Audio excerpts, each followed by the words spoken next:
রাসূল সাল্লাল্লাহু আলাইহি ওয়াসাল্লাম বলতে চাচ্ছেন যে একজন মুমিন মুসলিম যখন হবে তার প্রত্যেকটা আঘাত তার পাপকে ঝরিয়ে দেয়, প্রত্যেকটা আঘাত তার এক স্টেপ মর্যাদা উপরে উঠিয়ে দেয়।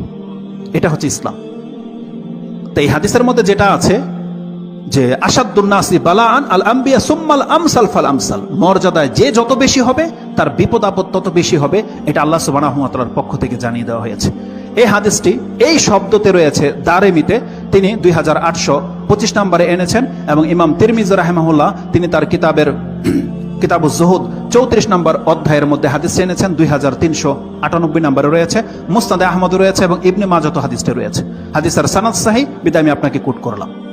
তো এই হাদিসটিকে ইমাম বুখারী রাহিমাহুল্লাহ তিনি তার কিতাবে আনেননি, তবে প্রথম টুকরা দিয়ে তিনি একটা অধ্যায় কায়েম করেছেন। সেটা আপনি পাবেন 75 নম্বর অধ্যায় কিতাবুল মারাদ, তার 3 নম্বর পর্বটাই হচ্ছে এটা, যে তিনি বলছেন আল ইন্নাল বালা আশাদ্দুল বালা